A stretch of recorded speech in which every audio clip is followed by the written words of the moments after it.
Blessings in Christ. Um, anyways, want to talk about. I got some comments on the video I did this morning or the live stream, and I want to just comment on that. Someone mentioned in the comments about the kingdom of Judah, the kingdom of Israel. I didn't read the whole thing, but I know about the kingdom of Judah and the kingdom of Israel, right? They became two distinct kingdoms during the reign of Solomon's son Rehoboam. And northern Israel, Ephraim, the kingdom of Israel, had their own king. They even had their own cultic worship place, Mount Gerizim. And they were not going to the temple, right? Or the temple.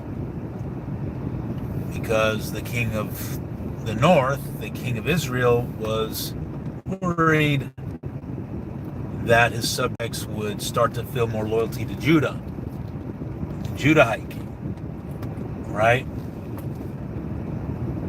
Now, does any of this matter today?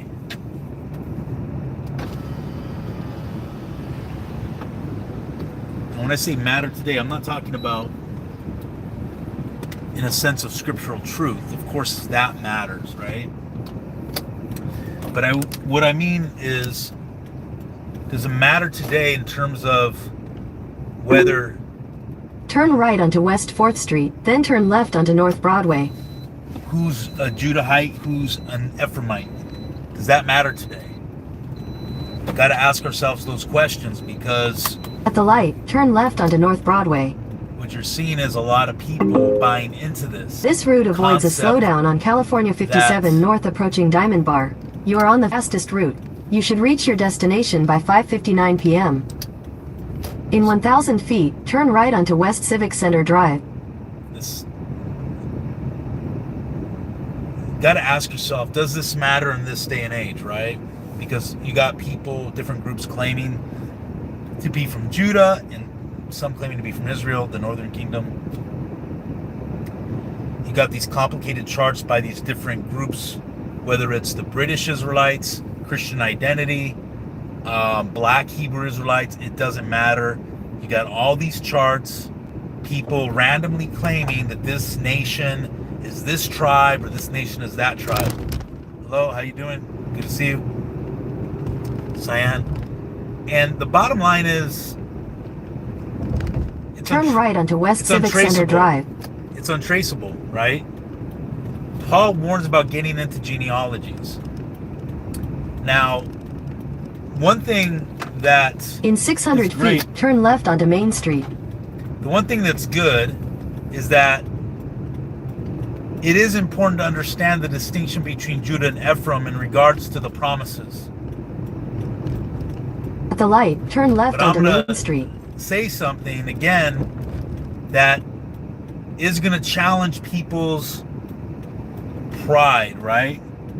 And my thing is, we don't need to be of Judah or Ephraim to be saved. We don't need to be. This is never something the early church believed. In fact, Justin Martyr said that Judah was in Judea and Ephraim was in Samaria, largely. And of course, there were dispersion, right? But it is clear that, yes, they were gathering in the northern Israelites in the first century. They're also getting non-Israelite Gentiles into the fold. Not once in the writings of the early church fathers do they mention that you have to be from either Judah or Ephraim literally to be saved, or that the Gentiles being brought in were Ephraimites. Nowhere does it say that. They say that no. They make a point. Continue on Main Street for 1 mile. To say that Jesus came to save the races of all men. That's an explicit point being made by Justin Martyr and the other church fathers. No such thing as a Israelite identity doctrine in the first several centuries of the church. I mean, really, for almost 2,000 years.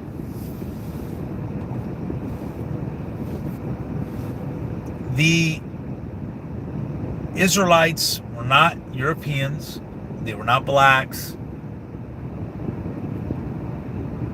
When they were dispersed, in the writings of Josephus, he said that you couldn't tell an Israelite apart from a Greek except via circumcision. Now, we know the Greeks, they were classified as Mediterranean race, which is it's a form of the white race, Mediterranean. It doesn't matter though, because again, if you're making Christianity about race, you're missing the whole point of the gospel. You really are.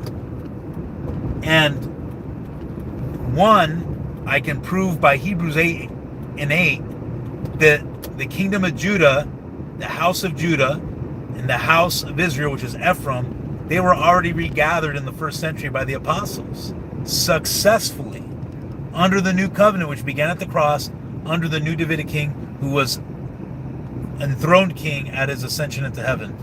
Acts 2:29-31. And you're just missing the gospel if that's what you think it's about. So they're regathered, and that was the first order of business according to Jesus in Acts 1 to the apostles. Jerusalem, Judea, southern kingdom, Samaria, northern kingdom, then the Gentiles.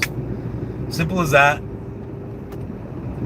We don't have to go looking for them. That's a waste of time. 2,000 years later, nobody's found anybody. Why? Because it's a waste of time. As Paul says, don't get into genealogies. You should be content, my friends, with being a Christian. That's all there need to know. Listen, the kingdom of Judah got a beautiful promise. The Davidic king, Genesis 49:8-12. They have the kingship.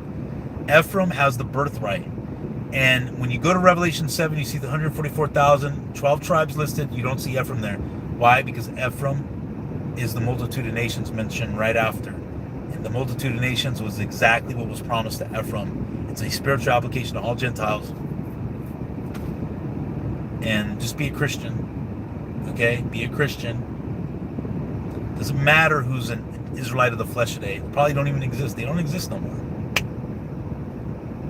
Anyways, have a good day. Salute in Christ.